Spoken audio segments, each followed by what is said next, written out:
Шыңғысхан жайындағы әңгімеге саясаттандырылмай тарихи тұрғыдан ғана келу керек, табиғи тұрғыдан.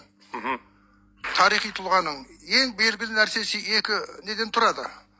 Бұл тілі қай тілде сөйледі, қай мекенде өмір сүрді. Бұл екеуін ешкім қолдан жасай алмайды. Қанша өтірік айтсаң да бір жерден ши шығып тұрады. Осы мәселеге көңіл бөлу керек. Ол Шыңғысханның жосығы деген, ясақ деген сөз жоқ, ол жосық. Осы күнге дейін айтады шалдар, сен бір жосықсыз адам екенсің дейді. Жөн жосық, заңға, ештемеге, тәртіпке бағынбайтын адамды айтады. Бұл Шыңғысханның еңбегі, тәртібі жасаған, осы күнге дейін қазақта өлген жоқ деген сөз. Ал енді мына қолжазбаларды, деректерді қайта оқу деген сөз. Бұл өте қажет нәрсе. Қазанғап Байболы 1946 жылы қайтыс болды. Шыңғысхан іленің бойында өмір сүрген деп айтып келді. Кім оған нанды? Ешкім нанған жоқ.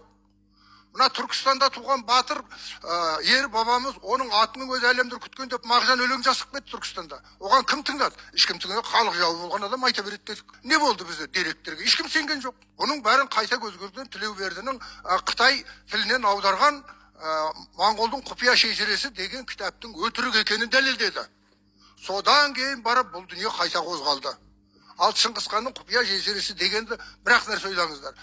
Ол кітаптың аты емес, жалған ат. Оның шын аты Шыңғыс Қағанның Құзауыры. Шыңғыс Қағанның түп-тұқияны деген сөз. Құзап арғы түбін тегін таятып отыр. Ал ол тегі бойынша кітаптың аты түркше жазылды деген сөз, кітап түгел түркше жазылды деген сөз. Ол түп нұсқа жоғалып кеттіміз. Қытайша ғана нұсқасын біз түп нұсқа деп жүрміз. Ол жоғалған жоқ, әдейі жоғалтып отыр. Көрдіңіз бе? Мәселе қайдан шығады? Түрікше жазуды құртып отырмыз. Ал Шыңғыс Қағанның Құзауыры екен мәлкім Тілеуберді өтірік айтып отыр дейін десең, 1972 жылы Ленинград наукадан шыққан алтын топшының алғы сөзін оқыңыз. Первоначально это памятник назывался Шыңғыс Қаған Құзауыры. Родословие Шыңғысхана дейді аудармасымен берген. Не дәлдік тарихи дерек деген осы. Демек, бұл о бастан бұрмаланған. Неге бұрмаланған, ол басқа мәселе. Ал енді қараңыз енді. Жаңағы ең бірінші бізге жазылған дерек Шыңғыс Қағанның Құзауыры. Шыңғыс Қағанның Құзауыры болсаң, ол дейді, Бөлтақтың түбінде туған дейді. Бөлтақ деген бөлек, екі тау деген сөз. Бұл Қосқотырқай, Кербұлақ ауданындағы Қосқотырқай. Екі тау ғой, екі жеке тұрған екі тау. Соның түбірінде Жұбыр деген жерде дейді. Жұбыр дегенде өтірік оқып келген. Ана пішіктен, ерөйліктен. Тілеуберді дұрыс оқыды. Бұл Шұбар. Шу дегенде жу деп оқыған, бар дегенде бұр деп оқыған, Жұбыр болып шыққан. Бұл Шұбар. Шұбар әлі де Шұбар. 800 жыл бойы өзгермей әлі Шұбар болып тұр. Сол жерде деген Көте Арал дейді.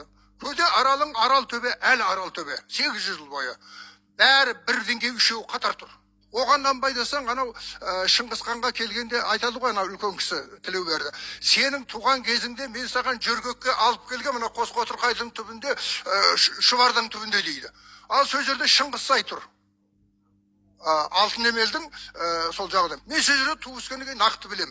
Ананы көріп отырғанда бүкіл өзі, міне Шыңғыссай былай тұр, қарсында Шұбарың, Қосқотырқайың, Арал төбе, одан арғарай бар көрінеу, ар жағында Жасылкөл, ар жағында Бұрқан, Түрген, бәр тұр. Кітапта жазылғаның бәрі реті-ретімен тұр. Неге осыншалық дәлдік болады? Бөртені алып қашып кеткен жер Бүркөй ірге дейді. Осынға дейін ірге тау. Ал енді бір нәрсеге қараңыздар. Естеріңізде болса, бұл өзі балық аулап жүргенде өзінің үлкен басқа шетелден туған үлкен ағасын Қасыр Еке өлтірмей ма?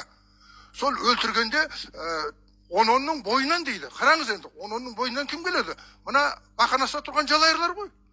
Солар келеді дағы, ана өзінің ағасын өлтірген, біз оны сазайын берейік деп келеді. Келген уақытта Қасар, Жұбыр бәрі ара жақтан ағашты қиып дейді, жібермеуге тырысты дейді. Шыңғысхан арғара кім? Теміршін. Теміршін деген аттың өзі әдейі өзгертілген. Бұның ұлты білмесін деп. Теміршін. Бұны қазақтар темір дейді. Мына ақсақ темірде мен темір болам деп ұмтылды ғой. Сол темірге жетем деп. Темір хан бұл. Содан енді қараңыз, содан қашқанда Шыңғысхан қашып қойып дейді, Бұрқаннан қашып. Түрген тауына барып тығылды дейді. Түрген тауына, Бұрқаннан Түрген. Міне Бұрқан міне тұр, міне жақында Өсектің басы Түрген